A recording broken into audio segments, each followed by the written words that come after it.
प्रिय साथियों, नमस्कार। मैं संजू कुमारी सरोज आप सभी का सरोज संपदा चैनल पर सहृदय स्वागत करती हूँ। जैसा कि आपको YouTube के थंबनेल से ज्ञात है कि आज हम सभी सक्षमता परीक्षा 2024 एवं BPSC TRE 3 special CTET DLED entrance exam के तहत होने वाली परीक्षा के लिए यह संभावित प्रश्न है। यह आपको PYQ के रूप में जो 1/10/2013 को BETET बिहार प्रारंभिक शिक्षक पात्रता परीक्षा के अंतर्गत संपन्न हो चुकी है। PYQ का सॉल्व करने से एक प्रकार की मानसिक उलझन समाप्त हो जाती है कि विषय वस्तु से संबंधित किस प्रकार के प्रश्न परीक्षा में पूछे जाएंगे। तो यह आपके लिए बहुत ही महत्वपूर्ण सेशन साबित होगा, जो कि सामाजिक विज्ञान से संबंधित प्रश्न है। यह आपको प्रैक्टिस सेट के रूप में पाठ 17 होंगे। परीक्षा में यह प्रश्न पूछे जाने की संभावना है। मैं पिछले 20 वर्षों से बिहार सरकार के शिक्षा विभाग में कार्यरत हूँ। कार्य का दायित्व अब तक ऑफलाइन में ही रहा है, परंतु मेरी कोशिश रहेगी कि ऑनलाइन भी कुछ जानकारी अपने नए एवं पुराने साथियों से साझा करती रहूं। तो ज़्यादा देर ना करते हुए अब सेशन को शुरू किया जाए। जैसा कि प्रश्न संख्या 1, मुगल सम्राट अकबर के दरबार में नवरत्नों में निम्नलिखित में से कौन नहीं थे? A. Bairam Khan, B. Abul Fazal, C. Mansingh, D. Faizi. A, B, C और D से आपको सही ऑप्शन का चयन करना है।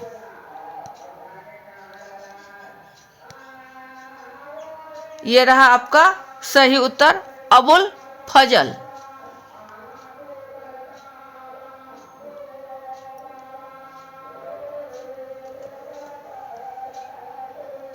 मुगल सम्राट अकबर के दरबार के नवरत्नों में कौन नहीं थे?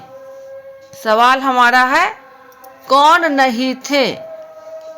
ये ऑप्शन आपको गलत है। ये थे तो अबुल फजल, मानसिंह और फैजी थे। नहीं थे कौन? बैरम खान नहीं थे। ये आपका ऑप्शन ए जाएगा। ये गलत। ऑप्शन आपका ए है, बैरम खान।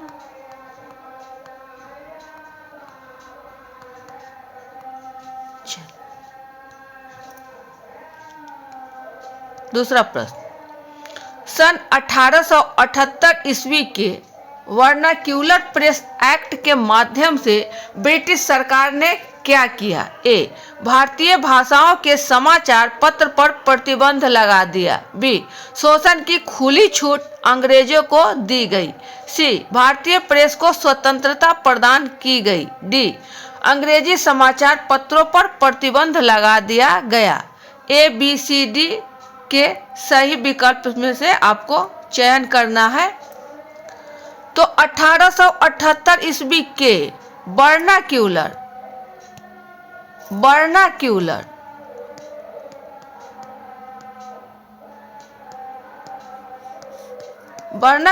प्रेस में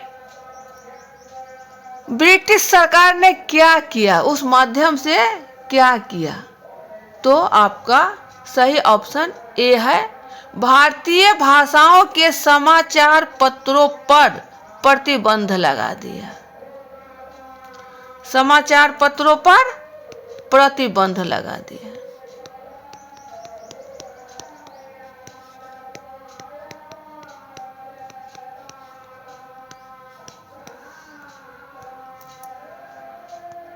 ये रहा सही ऑप्शन।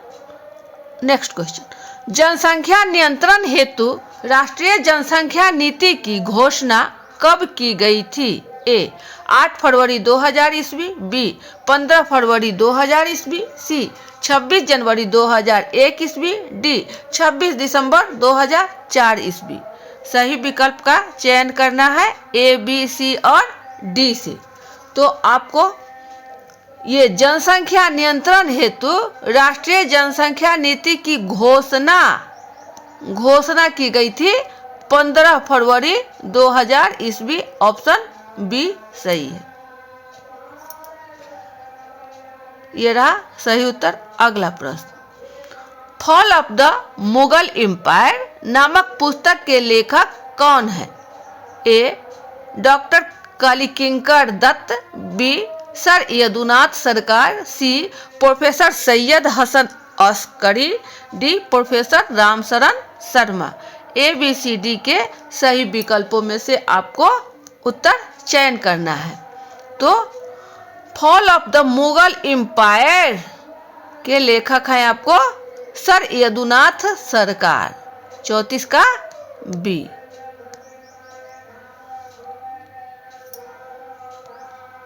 ये रहा सही उत्तर। नेक्स्ट क्वेश्चन, भोपाल गैस त्रासदी कब हुई थी? ए 1984, बी 1986, सी 1992, डी 1994। ए, बी, सी और डी के ऑप्शन से आपका सही ऑप्शन का चयन करना है। तो हम सब जानते हैं कि भोपाल गैस त्रासदी वर्ष 1984 में हुई थी। 1984 में। ऑप्शन आपका ए है। ये रहा सही उत्तर। अगला प्रश्न, भारत में सूती वस्त्र का पहला कारखाना कब खोला गया था? ए 1854 ईस्वी, बी 1869 ईस्वी, सी 1907 ईस्वी, डी 1910 ईस्वी। ए, बी, सी और डी के विकल्पों से सही विकल्प का चयन करना है। तो 1854 ईस्वी में भारत में सूती वस्त्र का पहला कारखाना खोला गया था। ऑप्शन ए है।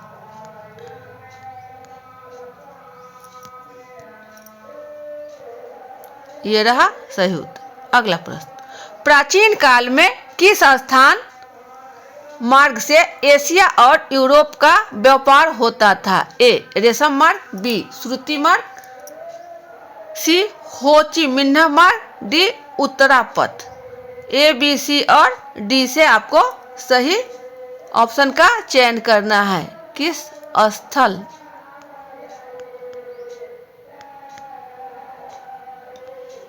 एशिया और यूरोप का व्यापार होता था प्राचीन काल में। तो सही ऑप्शन हमारा है ए रेशम मार्ग।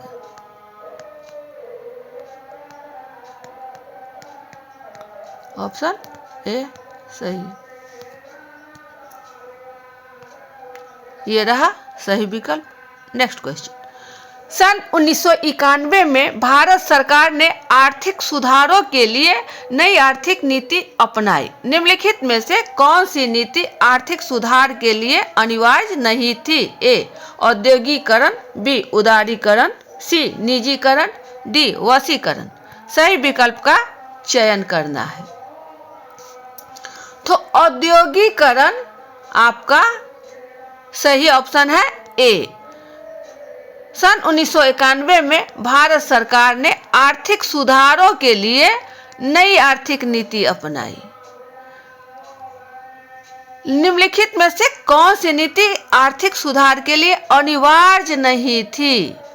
अनिवार्य नहीं थी औद्योगिकरण। यह है आपका ए। ये नहीं थी, वही हमारा ऑप्शन से चयन करना है। तो ऑप्शन आपका ए है। ये रहा सही उत्तर। अगला प्रश्न, भारत उपभोक्ता संरक्षण अधिनियम की घोषणा कब हुई थी? ए 1980 ईस्वी, बी 1986 ईस्वी, सी 1987 ईस्वी, डी 1988 ईस्वी। सही विकल्प का चयन करें ए, बी, सी और डी से। तो 1986 ईस्वी इसका सही उत्तर है ऑप्शन बी। भारत उपभोक्ता संरक्षण अधिनियम की घोषणा हुई थी। यह रहा सही उत्तर। अगला प्रश्न, हिंद महासागर में सुनामी नामक प्राकृतिक आपदा कब आई थी? ए 21 जनवरी 2001, बी 26 दिसंबर 2004, सी 11 दिसंबर 2001, डी 15 जनवरी 2000। ए, बी, सी और डी से आपको सही ऑप्शन का चयन करना है। तो 26 दिसंबर 2004 ऑप्शन आपका है बी। हिंद महासागर में सुनामी नामक प्राकृतिक आपदा आई थी, ऑप्शन बी। ये रहा सही उत्तर। अगला प्रश्न, भूमंडलीकरण शब्द का इस्तेमाल विश्व में सर्वप्रथम किसने और कब किया? A, John Williamson 1990, B, Lenin 1917, C, Mikhail Gorbachev 1991, D, George Bush 1992। सही विकल्प का चयन करना है।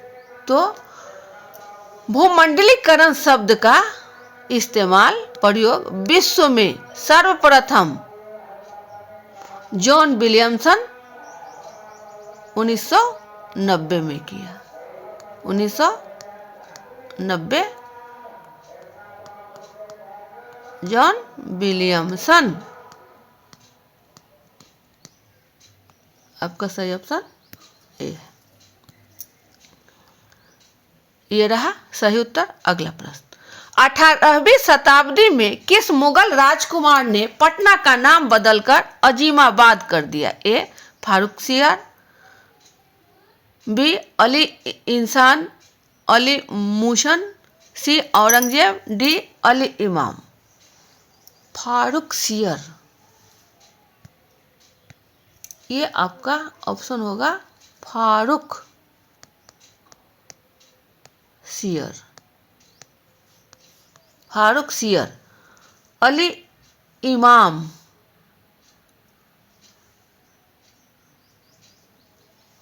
अली इमाम मूशन, अली इमाम मूशन। सी आपका औरंगजेब और डी है अली इमाम। ये आपका सही है अली मुशन, अली मुशान। ये होना चाहिए आपका अली मुशान, अली इंसान नहीं, अली मुशान। बी है आपका और फर्रुख सिहर ए है। तो सही उत्तर आपका है बी,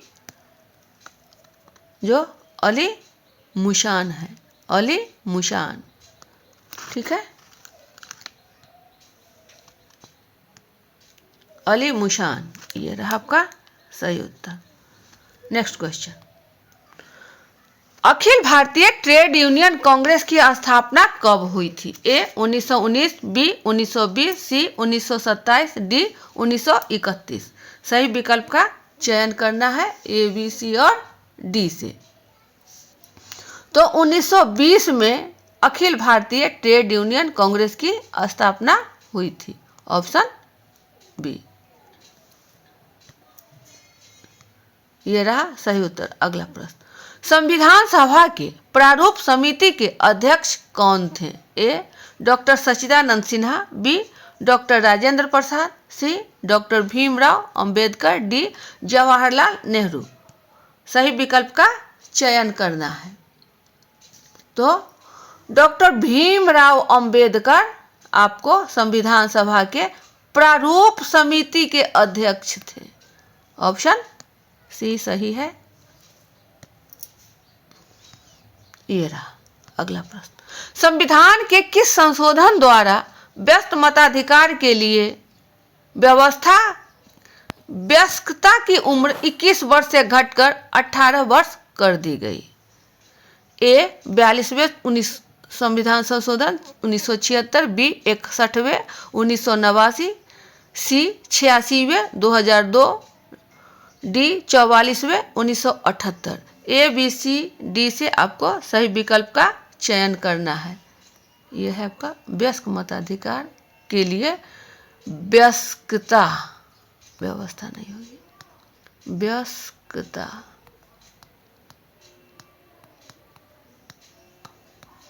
आपको वयस्कता की उम्र 21 वर्ष से घटकर 18 वर्ष कर दी। कौन सा संविधान संशोधन के अंतर्गत? तो आपको सही ऑप्शन होगा 61वें संविधान संशोधन 1989 में, ऑप्शन बी। ये रहा सही उत्तर। अगला प्रश्न, बिहार विधानसभा में अनुसूचित जाति के लिए कितनी सीटें सुरक्षित हैं? ए 48, बी 38, सी 40, डी 8। सही ऑप्शन का चयन करना है। तो अनुसूचित जाति के लिए बिहार विधानसभा में आपको कितनी सीटें हैं? 38। सही है। अगला प्रश्न, यह रहा सही उत्तर। अगला प्रश्न, बारदोली आंदोलन का नेतृत्वकर्ता कौन थे? ए महात्मा गांधी, बी सरदार वल्लभ भाई पटेल, सी सहजानंद सरस्वती और डी राजकुमार शुक्ल। सही विकल्प का चयन करना है आपको। तो सरदार वल्लभ भाई पटेल आपको बारदोली आंदोलन के नेतृत्व करता थे।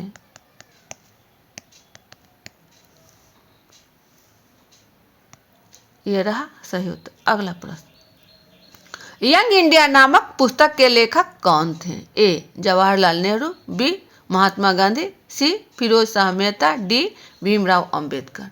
सही विकल्प का चयन करना है।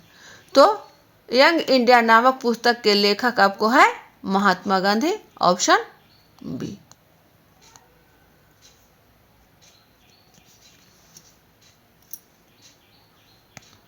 ये रहा सही उत्तर। अगला प्रश्न, निम्नलिखित में से जल किस प्रकार का संशोधन है? तो यह आपको है चक्रीय संसाधन, अजैव संसाधन, जैव संसाधन और नवीकरणीय संसाधन नहीं है। सही उत्तर आपका है चक्रीय संसाधन। अगला प्रश्न, भारत में हरित क्रांति के जनक कौन है? A Indira Gandhi, B Amartya Sen, C M S Swaminathan, D Lal Bahadur Shastri. A B C D से आपको सही विकल्प का चयन करना है। तो हरित क्रांति के जनक आपको है M S Swaminathan, M S Swaminathan.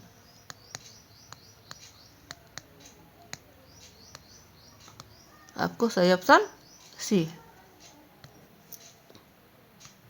यह रहा सही उत्तर। अगला प्रश्न, भारत और चीन को विभाजित करने वाली रेखा निम्नलिखित में से कौन है? ए मैकमोहन रेखा, बी डुरंड रेखा, सी रेड क्लिफ रेखा, डी कर्क रेखा। ए बी सी और डी से किसी एक का चयन करना है आपको। यह कई बार परीक्षाओं में पूछी जा चुकी है, अगेन एंड अगेन इसके आने की संभावना है, यह पूछी जा सकती है। यह एक इम्पोर्टेंट क्वेश्चन है आपका। भारत और चीन को विभाजित करने वाली रेखा कौन है? तो यह है आपको मैकमोहन रेखा। डुरंड रेखा, रेड क्लिफ रेखा, कर्क रेखा नहीं है, इसमें नहीं उलझे।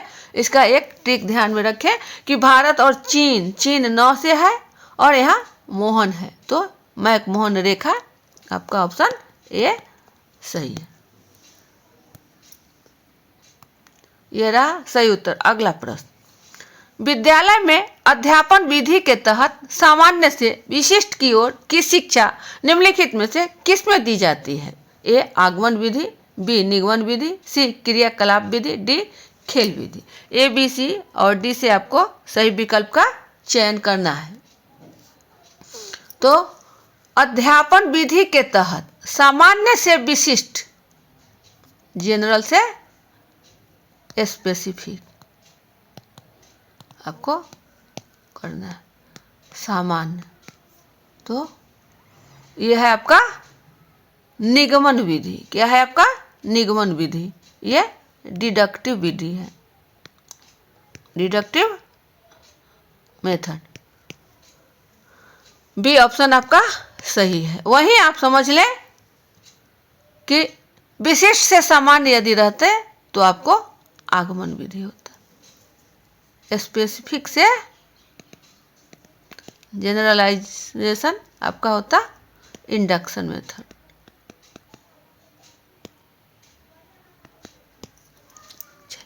सही उत्तर ये रहा निगमन विधि, सामान्य से विशिष्ट के लिए, लेकिन विशिष्ट से सामान्य के लिए आगमन विधि।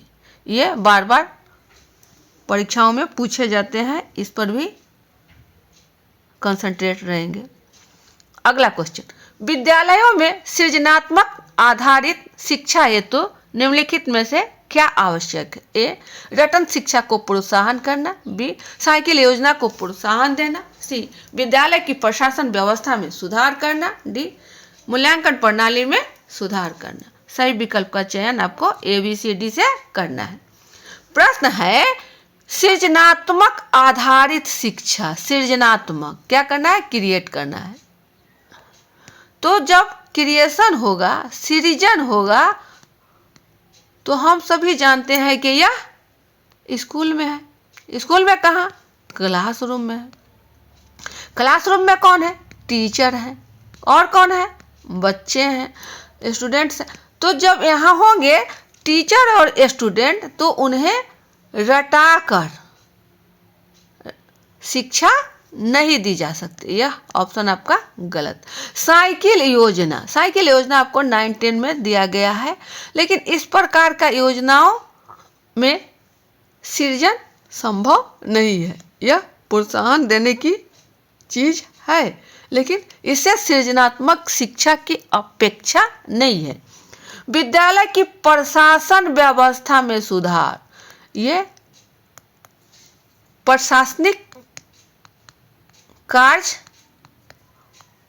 ऊपर वाले सीढ़ी के लिए है, उच्चस्थ अधिकारियों के लिए है, या टीचर का काम विद्यालय कक्ष में नहीं है।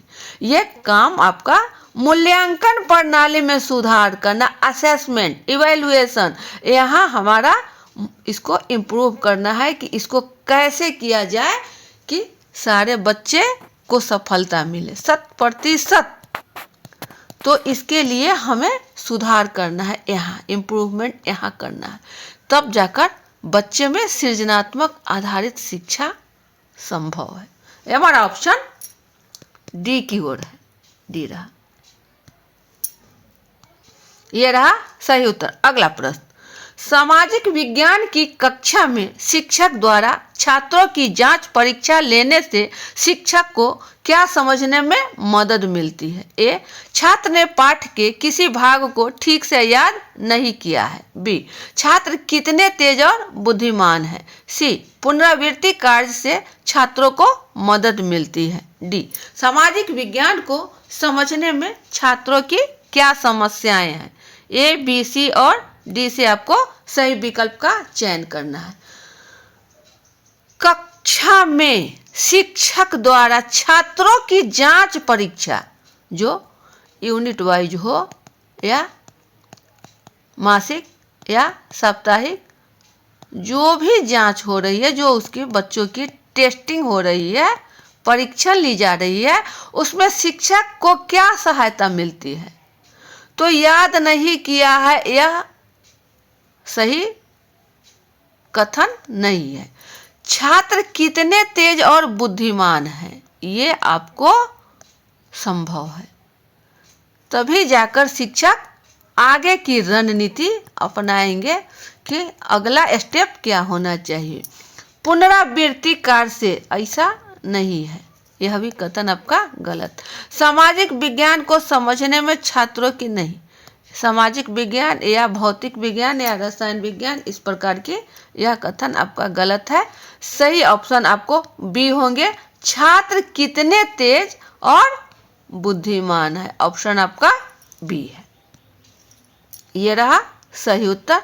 अगला प्रश्न, विद्यालय स्तर पर सामाजिक विज्ञान में प्रोजेक्ट विधि द्वारा शिक्षक से छात्रों में किस तरह की प्रवृत्ति नहीं जागृत होती है। ए सहनशीलता की, बी सृजनशीलता की, सी संवेदनशीलता की और डी वाक्पटुता की। ए बी सी और डी से आपको सही ऑप्शन का चयन करना है। सवाल को पहले ध्यान से देखा जाए कि नहीं पूछा जा रहा है, ऑप्शन निगेटिव, तो क्या होगा?